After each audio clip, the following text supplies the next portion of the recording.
Can you retweet me, dude? I already did. You're on the air, brother. Oh, yes. Oh, you just sent it? Yes. Maybe spicy, warning. Sorry.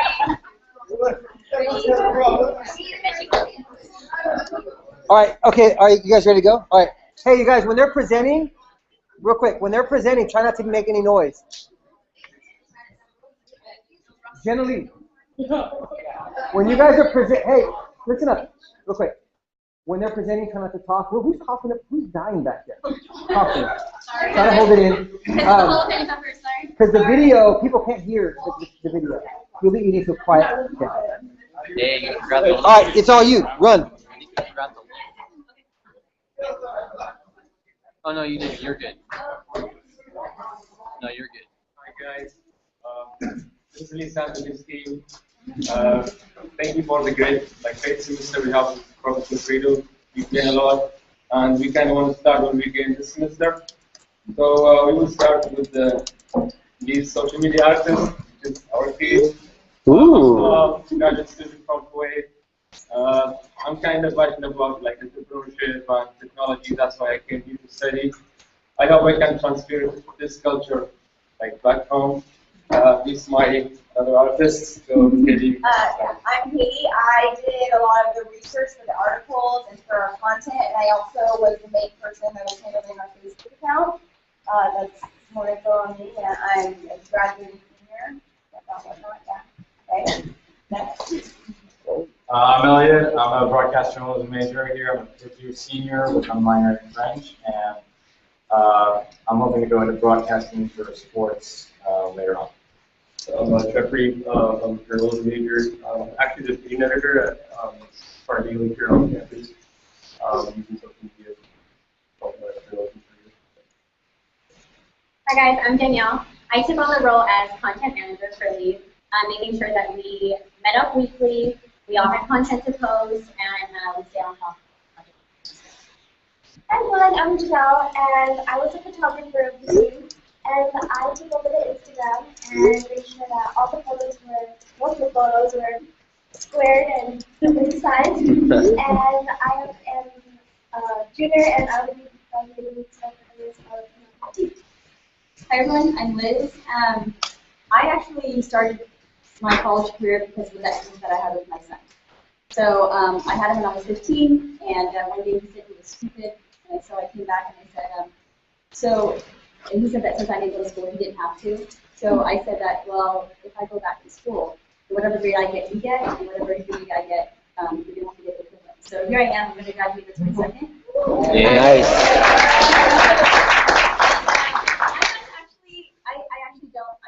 I work for Leave. I've been working with them for 10 years now, so I get to oversee everything that we did and work with them as well as corporate. We kind of want to start with Lisa, which is story.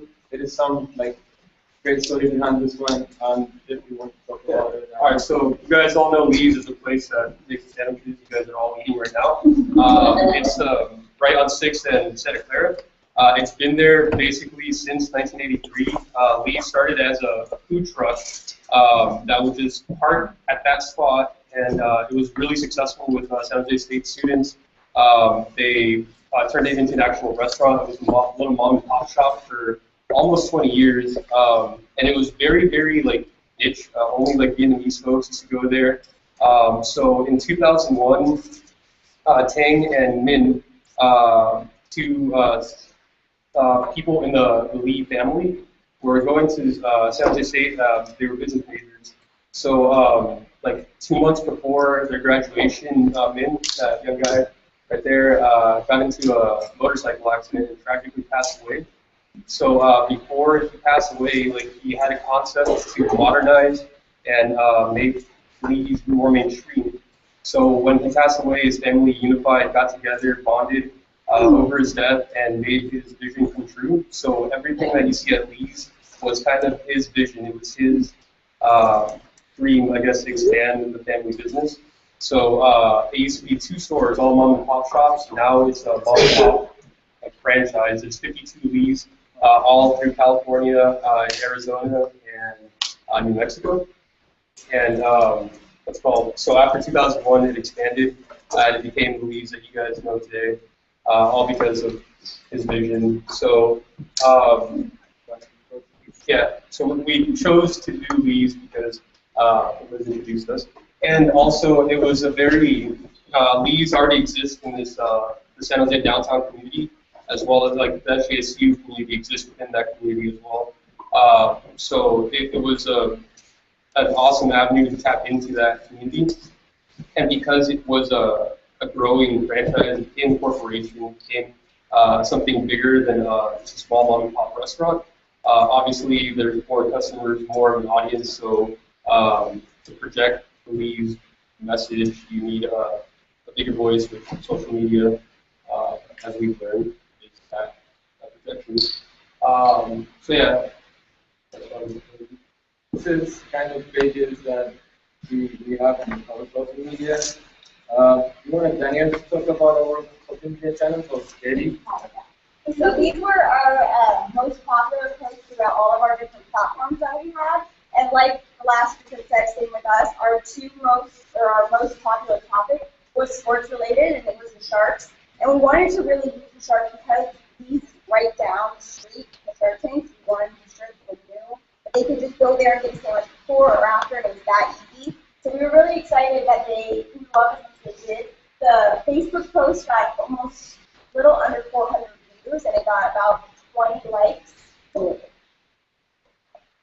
And then same with our Twitter, that got retweeted and favorited the most of any of our other posts that we had done before. And it got a lot of engagement, shares, and different kinds of comments and stuff. So that's kind of just a quick overview. And this is our numbers throughout all of our platforms. This is the likes or followers, and this one's views. So we had 420 views for all of our videos that we did on YouTube. We had, I think, about 6 videos. Facebook was obviously our biggest one. We started from 0, and we actually built that within a couple of weeks. We were over 200, and then now we've reached 232. Obviously, Instagram, not that big, but I'll talk about it later. Yeah. So we want to go deep into each platform, and Katie, you want to talk about Yeah, so this is Facebook, and obviously, like I said, our biggest one. That's the total views that we have for all of our posts. Most of the ones that we realized got the most views were obviously like the videos or the really strong visuals, all the images that we have done. So we try to keep it with that and really post mostly on good topics that were engaging and that were current and that were relevant for everybody. So we had kind of a trial and error at first when we first started the Facebook page. We noticed that our timing wasn't that great because I always thought that, well, it's lunchtime, post around lunch, that'll get the most engagement. Well, actually looking into the analytics, we found out that it's actually nighttime that got our most views. So we had to switch things up and kind of learn what to do as we went. And we also switched like our theme ideas. Instead of doing like a content calendar for each week, we don't go into more detail on it, but we kind of did some campaigns. Each week we thought of ideas that we wanted to do, and then we expanded on them on every day. We wanted to do at least an article, a video, and a strong image each week, and we did a teaser for the video. So then we just kind of used that and then changed it every week with what we wanted to utilize. And these are our numbers for all of our demographics that we had on Facebook. And then surprisingly, what we thought would be the most was college students, because that's what we were trying to engage with. Turned out that it was more like the middle age, which might be because I know my in-laws were the ones that mostly liked everything, so that might be because of them and their friends. But still, we were pretty surprised at the numbers that we had, and that the most engagement we had was from males. And then this is kind of showing, like I said, that videos were our top thing on Facebook that was liked and was viewed. So we wanted to make sure that we kind of kept doing the videos. And then same thing, like throughout the rest of it. The videos were the best, photos next, then all of our links and our articles. And then statuses were really weak, so we tried to avoid just doing like a plain status as much as we could, to just make sure that each week we had a video. And could you tell us that, like, kind of a cinematographer made it? Elliot with our videos. Okay. So, Okay, so I made a video recap of everything that we made so far, quick clips of compilation of the videos we made. Like Katie said, our videos were the biggest hit, and they got a lot of praise from the ownership themselves, because Lee's Sandwiches started streaming them on Lee's television on a daily basis. As soon as we started posting the videos, they wanted the link from YouTube so that they could post it on their television, and everyone coming in the store could probably see them. So it was a really important aspect of it, and one of the proudest things that I think we have is because all of these videos, everything you're about to see, was shot, edited, posted by us. You know, so these were like our promotional videos. Lee's wanted to promote them, so that was a really proud moment, because everyone could see them beyond, you know, just us. You know, it wasn't just like a couple of views here and there. He's got a lot of views. Oh, and heads up, the soundbite's gonna hit. Audio's a little overheated. That's it.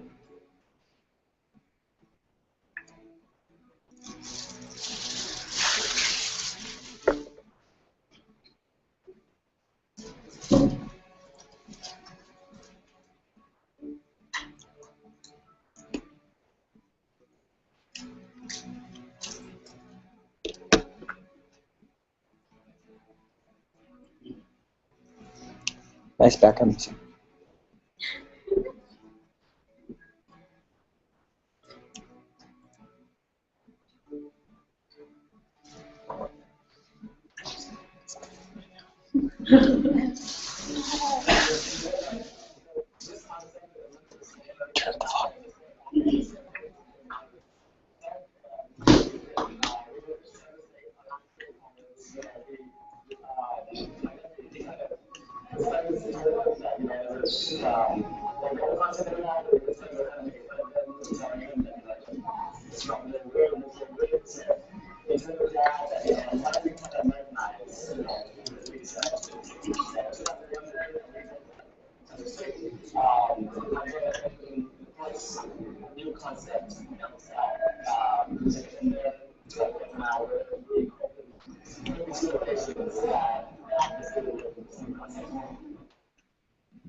Good job, guys. Is that it? Oh. You guys got about 5 more minutes. So I did on Twitter for the most part. Me and Jeff kind of shared it in the beginning, and then once we realized that he was going to do that focus story on Tank, I decided that I would take on Twitter fully by myself. And I was new to Twitter at this semester, so I didn't really grasp it at first. It's short. It's 140 characters, so you really have to say what you want to say fairly quickly with a picture. You want to grab some attention. I actually followed 420 people, 25 people on Twitter, and we only got 61 followers back. So it's not a great ratio. And then again, as Katie was saying, our most feedback came back with a Sharks post. So obviously people are really into sports. It's really engaging. However, to keep engagement high, what I would do is search Lee's Sandwiches, both in 2 ways. One spelled correctly and one misspelled, because I often misspell sandwiches on my own. So to check that, I would check out both handles and see if people were saying anything about Lee's. And if they were, I would either favorite it or retweet it if they were appropriate. So sometimes people were like, oh, Lee's Sandwiches are the effing bomb or something like that. Obviously, I don't want to retweet something like that. So they have to be appropriate for me to retweet or like them. And my phone is blowing up because you guys are retweeting them. So thanks for that. That's awesome. There is some like statistics comparing tweets to favorites and retweets. So 9 retweets means 18%. The rate is 18% out of the 50, and the favorite is 14%, which is maybe Yeah, we want to go to Instagram. We're gonna, So as you can see, this was one of our not so popular platforms, but along with it, we had to have, because it's a visually based platform, we had to make sure that all of our photos grabbed the attention of all our audiences and make sure that they were all eye-catching and then was mouth-watering. And since I was already a fan of Lee's before the project, I kind of already had an idea of what to post and what engaged with, what was easily able to engage with all our followers, and to get the theme of the chart and what the weather was of the day, and to make sure that all the posts were relatable to our Twitter and you go for content builder. So part of my role as content manager was ensuring that we always had content to post. So we attempted to stick with some type of guideline. Now, granted, we didn't follow this every week. Of course, Easter came. That was a big thing for us. We wanted to talk a lot about ham because a lot of people eat ham on Easter, right? So one thing we talked about was like ham for like 3 days straight. How different ways we could make it in a baguette sandwich and a croissant sandwich. So we kind of blew that up. But as a general kind of concept, we wanted to do kind of highlight all of our members' capabilities. So with Elliot, he was doing our videos. His videos actually gave us 2 days worth of content. Monday, we would try to preview it. So hey, stick around, we have a tutorial on how to make spring rolls. Then Tuesday, we would actually post that video. Wednesday, we kind of left it open for random things. If Katie found an interesting article, we would post that. If something was happening that weekend or something like that, we would post that. Thursday, we would kind of do a drink of the week, whether it was like boba or some new smoothie or something like that. And then Friday was kind of like a sandwich of the week type thing. And again, we didn't follow this schedule precisely, but this was kind of a guideline we had if we didn't have content to post that week. There was nothing really going on with the spring break, or it wasn't a big thing. And in order to do this, we really wanted to increase sales and expand our traffic. So we want to go to the middle things here. So, okay. So yeah, this is the thing that we use for our business. Up to is kind of calendar. As 2 calendars, your own calendar, which can sync it with your own calendar, but there is another calendar based in your area for like sport event, music event, or Warriors is playing, Sharks is playing. Tiger has a concert here, so we kind of like figure out for the future post. Instagram gives you best like your best like love or like post or something, and which this filter to you because you gain a lot about out of this filter. Reach, which is I really like, it's for small businesses and local businesses. Keep you tracking your competitors in the neighborhood. It's also gives you where they post and what's going viral.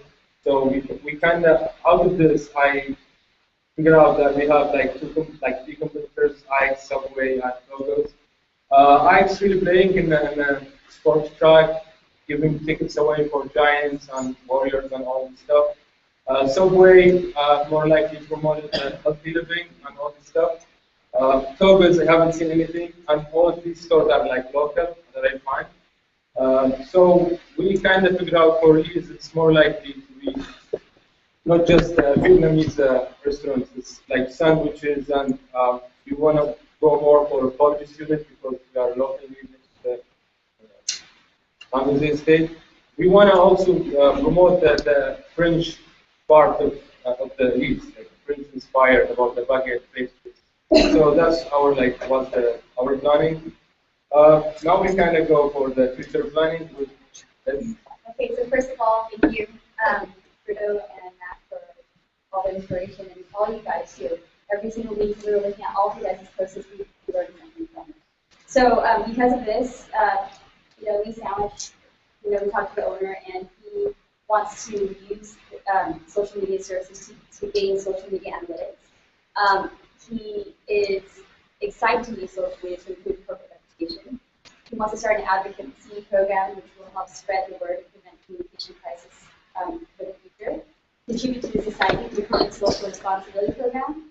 And we're also going to implement themes for future campaigns such as promoting healthy people through social media. So thank you so much for listening. Good job, guys.